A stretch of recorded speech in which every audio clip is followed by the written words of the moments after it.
ilmu, itulah orang yang paling yang mau diampuni dosanya, yang mau dimuliakan oleh Allah, yang mau mendapatkan rahmat Allah. Karena semuanya didapatkan dengan ilmu. Kalau dia begitu berarti dia tidak mau mendapatkan rahmat, mendapatkan ampunan, mendapatkan kemuliaan dari Allah Subhanahu wa Ta'ala. Alhamdulillah. Singkat cerita Bapak Ibu sekalian, kita saudara almarhum Syekh Ali Jabir 12, alhamdulillah, semuanya lahir dan besar di Madinah. Orang tua masih hidup dan masih di Madinah.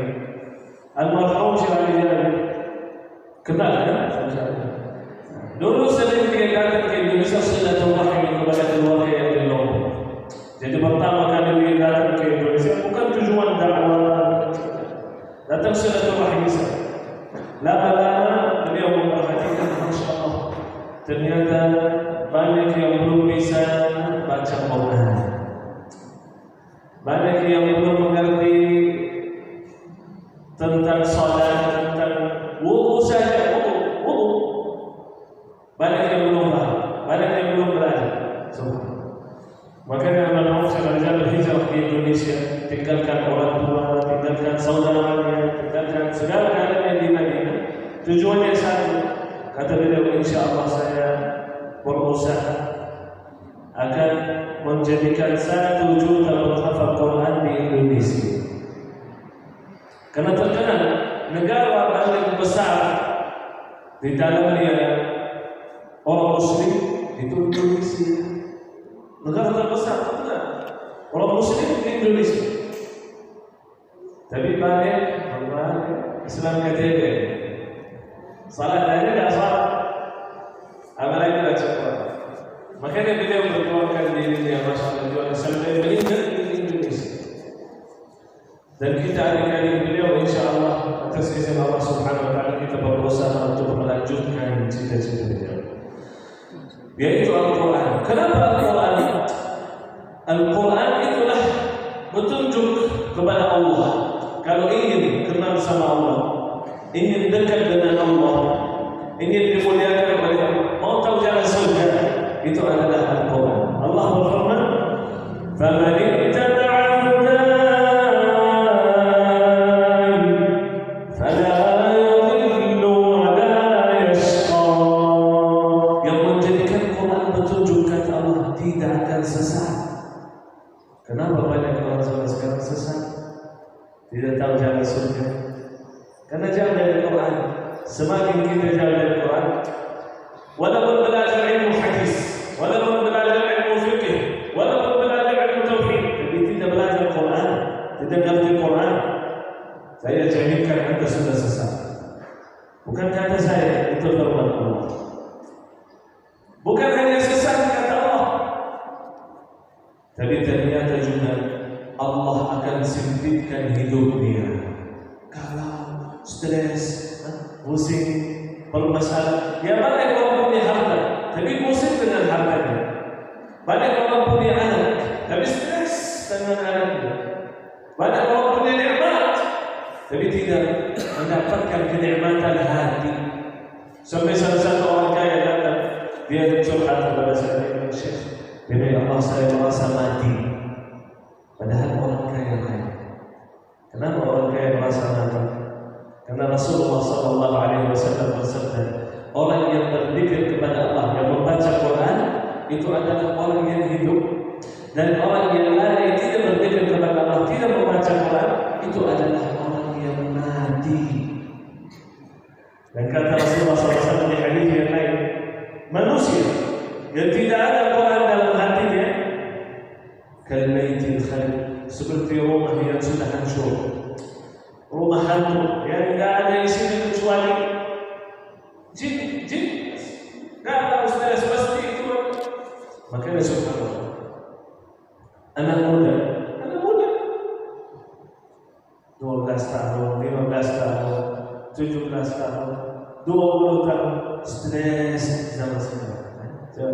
Stres, pusing, galau. Kenapa? Padahal masih muda, belum nikah, belum punya anak, belum bekerja, belum ada kerjaan yang betul membuat dia stres dan pusing. Main-main aja. Subhanallah. Itulah yang membuat dia stres. Main-main aja, semua waktunya untuk main. Gak ada waktu untuk Al-Quran. Ya wajar stres. Ya wajar musik.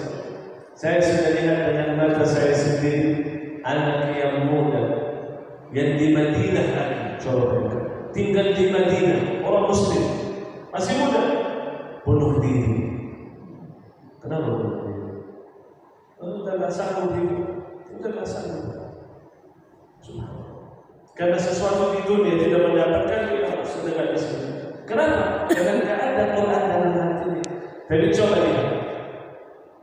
coba lihat saudara kita yang di Palestina. Berapa lama dijajah oleh Zionis Yahudi? Lebih dari 75 tahun dijajah oleh Zionis Yahudi.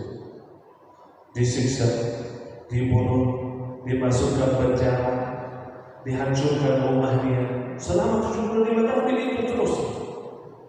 Salah satu ibu yang bertahun-tahun dalam penjara Yahudi baru keluar 3-4 bulan yang lalu, keluar dari penjara. Mungkin ya terbakar.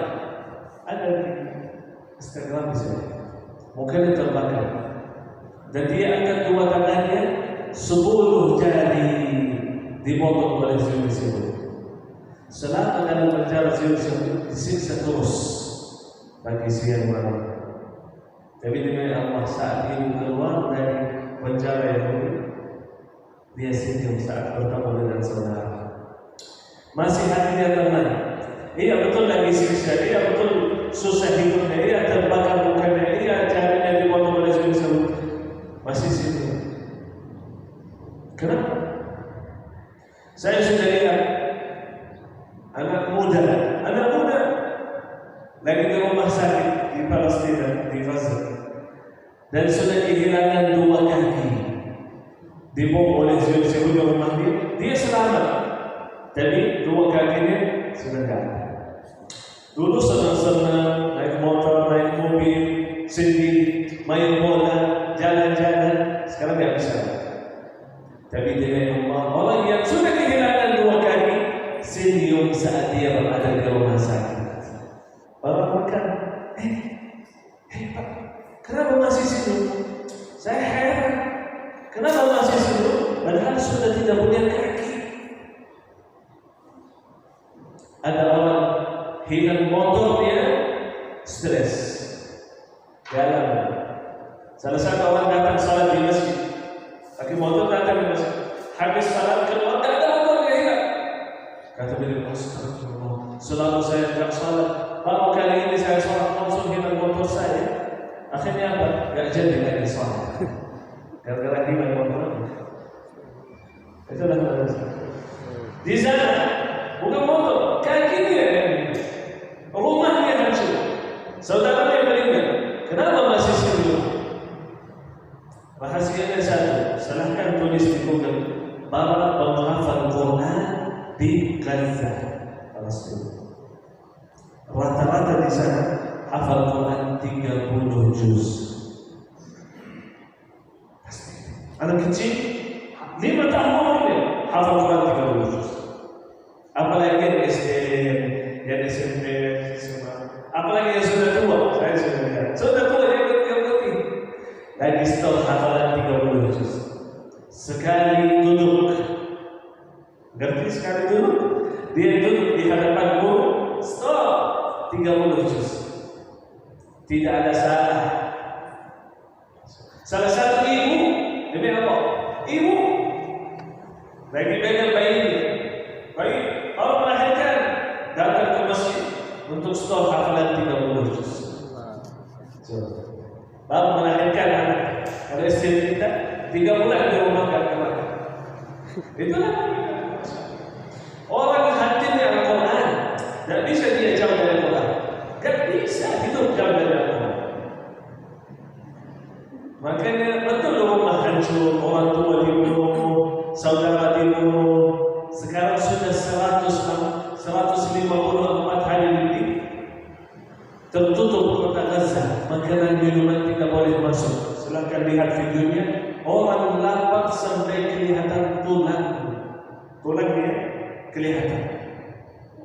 Sudah tidak ada daging di badan, dagingnya habis, apalagi lemak, tidak ada lemak. Anjing,